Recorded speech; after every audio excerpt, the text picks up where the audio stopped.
એ રોજ છોકરા તરફ નજર કરે, શું પરિસ્થિતિ હશે, એના સંજોગ કેવા હશે, નહીં લાવવાનું શું કારણ હશે.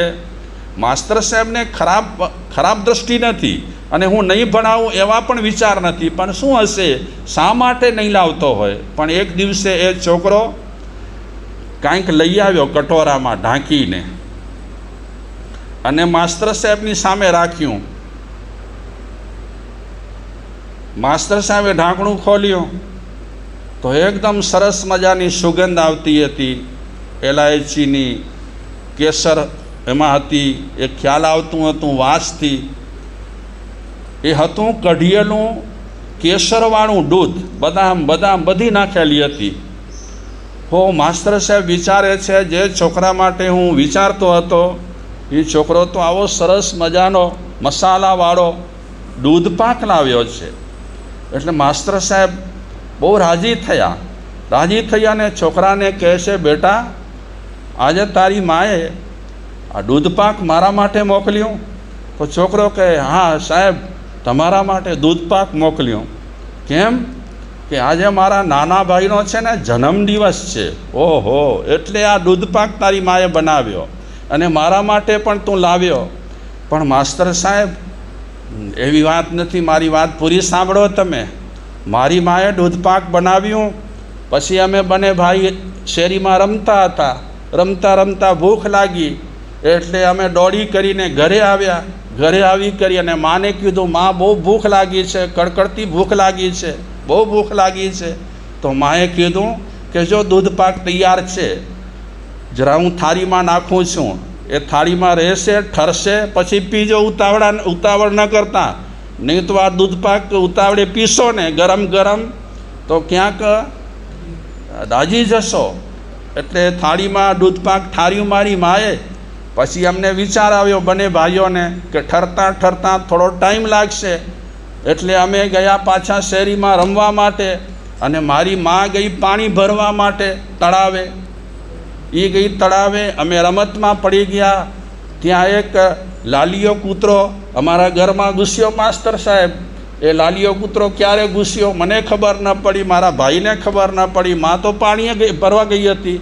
એટલે એ કૂતરો ઘૂસ્યો ખરો, પણ ઘૂસ્યા પછી પેલી થાળી પડી હતી ને, થાળીમાં જે દૂધ પાક પડ્યું હતું ને માસ્તર સાહેબ, એમાં મોઢું નાખ્યું. જેવું મોઢું નાખ્યું કે મારી મા પાણી ભરીને ઘરમાં દાખલ થઈ. અને મારી માની નજરે આ વાત મારી માએ બરાબર જોઈ લીધું. ઓહો, માસ્તર સાહેબે એકાદ ઘૂંટો એ ત્યાં સુધીમાં ભરી લીધો હતો.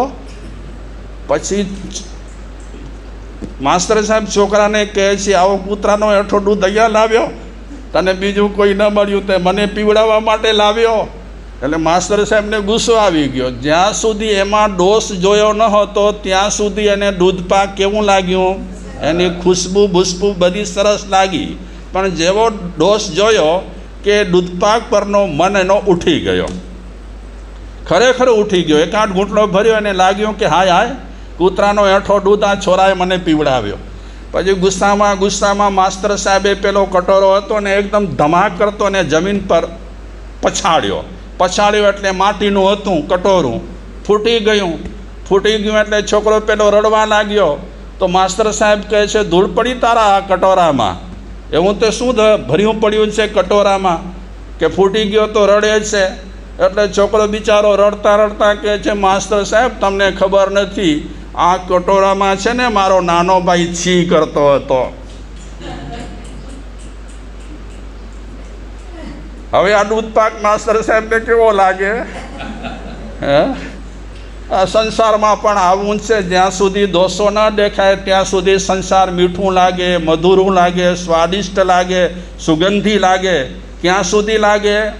જ્યાં સુધી સંસારમાં દોષો ન દેખાય ત્યાં સુધી, જ્યાં સુધી સંસારની તૂટીઓ ન દેખાય ત્યાં સુધી સંસાર સારો લાગે. પણ જેવી તૂટીઓ દેખાય સંસારમાં, અને સંસારમાં તો તૂટીઓ આપણે નહીં જોઈએ તો પણ દેખાવાની જ છે, નહીં દેખાય? હા, સંસારમાં ક્યાંય પણ આજ સુધીમાં કોઈનું સમૂહ સૂથરું ઉતર્યું નથી.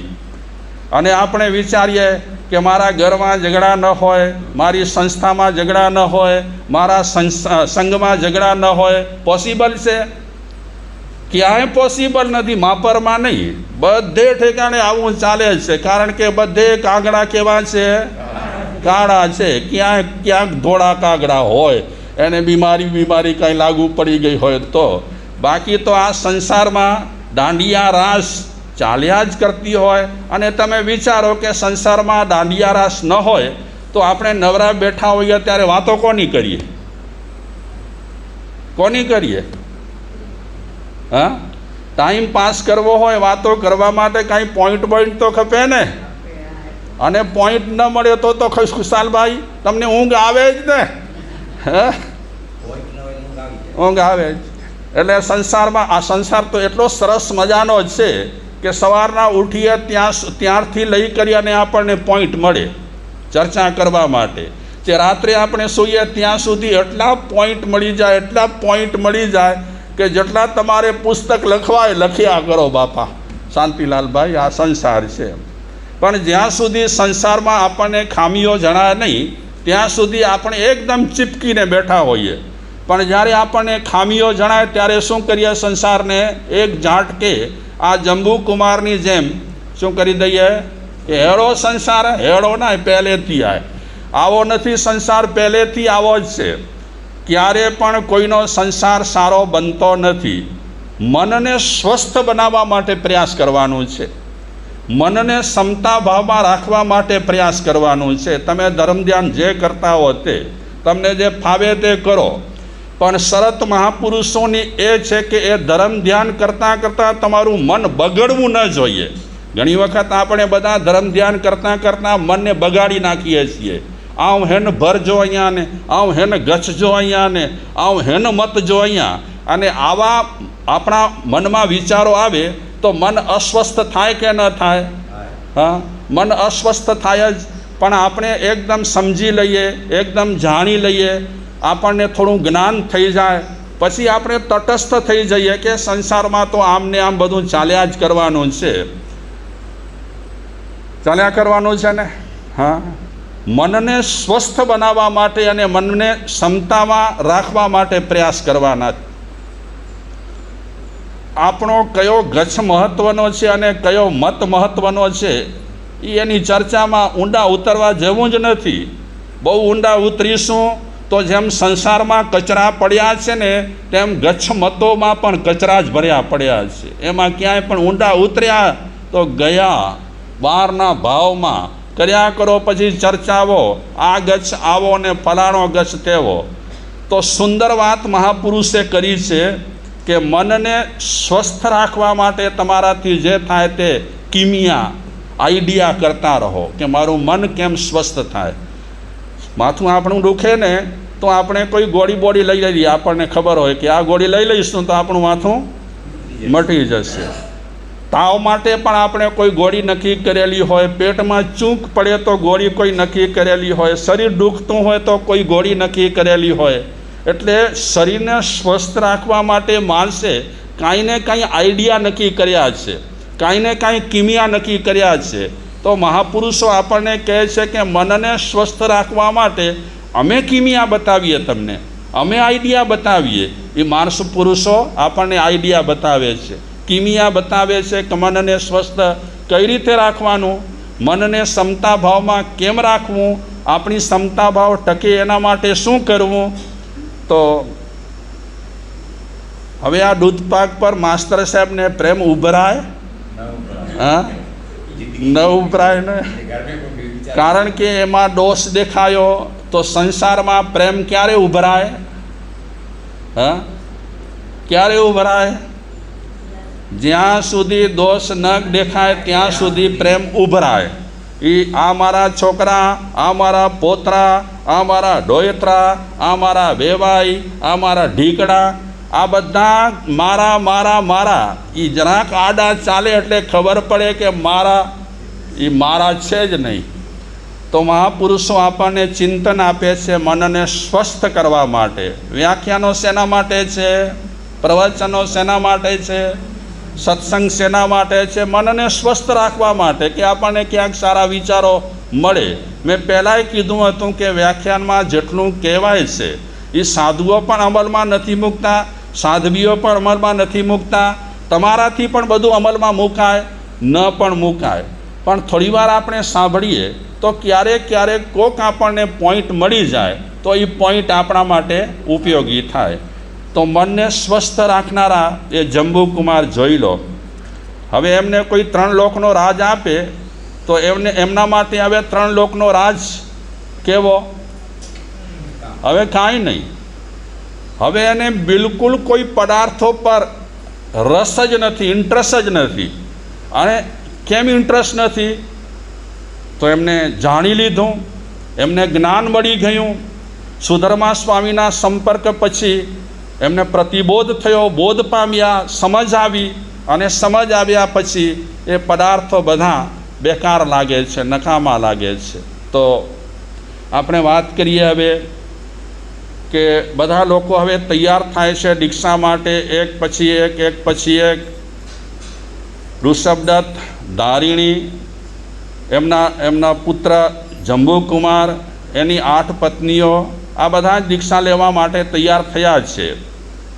હવે ઋષભદત્ત શેઠ એવું મનમાં વિચારે છે કે મારે આ દીક્ષાની તૈયારીઓ કરવી. જંબુકુમારે પણ કીધું કે બાપુજી, આ દીક્ષાની તૈયારીઓમાં હું પણ સાથે જ છું. આટલા બધા દીક્ષિત થતા હોય મારી પાછળ અને મારી સાથે આ બધા દીક્ષિત થતા હોય તો મને ખૂબ આનંદ થાય છે. ત્યાં તો 7 શેઠિયાઓ આવ્યા, 7 શેઠિયાઓની શેઠાણીઓ આવી અને એની સાથે 7 નહીં 8 કેટલા થયા? 8 ને 8 નકા લાગે 8. હા, 24 ઋષભદત્ત અને ધારિણી, જંબુકુમાર 27. હવે લોકો જ્યારે વાતચીત ચાલતી હતી તો એમની વચ્ચે ત્યારે 8 શ્રેષ્ઠીઓ આવ્યા. એ 8 શ્રેષ્ઠીઓ ઋષભદત્તને કહે છે કે શેઠજી, તમે જેમ તમારી દીક્ષાની તૈયારી કરવા માટે ચર્ચા વિચારણા કરો છો તેમ અમને પણ સાથે રાખજો. અમે પણ દીક્ષા લેવા માટે તૈયાર થયા છીએ. અમે 8 શ્રેષ્ઠીઓ, અમારી પત્નીઓ 8 અને આ અમારી દીકરીઓ, આટલા બધા અમે દીક્ષા લેવા માટે તમારા ઘર સુધી પહોંચ્યા છીએ. અને હવે વરઘોડો દીક્ષાનો અમે એવું નક્કી કર્યું છે કે તમારા ઘરેથી નીકળે. એટલે આ બધી તૈયારીઓ તમારી જેમ તમારે કરવાની છે તેમ અમારી પણ તૈયારીઓ તમારે કરવાની છે. તો ધારિણી ઋષભદત્તને કહે છે, પતિદેવને, કે રાજગૃહ નગરના અગ્રગણ્ય તમે શ્રાવકોને બોલાવ્યા હતા, એ આવી ગયા? ઋષભદત્ત શેઠ કહે છે કે હા, એ આવી ગયા અને આપણી હવેલીનો માલ મિલકતનો હવાલો એમને આપી દીધો. હવે આપણને એ કાંઈ પણ ચર્ચા વિચારણા, કાંઈ પણ ટેન્શન લેવા જેવું નથી. 8 જે શ્રેષ્ઠીઓ આવ્યા છે એમણે જે દીક્ષાની વાત કરી એટલે ઋષભદત્ત એ 8 શ્રેષ્ઠીઓને કહે છે કે આ તમારો નિર્ણય સાંભળી કરી હું તો એકદમ રોમાંચિત થઈ ગયો છું. એની આંખમાં આંસુ આવી ગયા અને એક પછી એક 8 શ્રેષ્ઠીઓને ભેટી પડ્યા. ભેટતા ઋષભદત્ત કહે છે 8 શ્રેષ્ઠીઓને કે આ તમારા નિર્ણયની હું અનુમોદના કરું છું અને આ નિર્ણય માટે તમને 8ને હું અભિનંદન આપું છું. અને એની સાથે સાથે તમારા જે પત્નીઓ છે એમણે પણ આ નિર્ણય લીધો છે, એ નિર્ણયની પણ હું હૃદયપૂર્વક અનુમોદના કરી અને ધન્યવાદ આપું છું.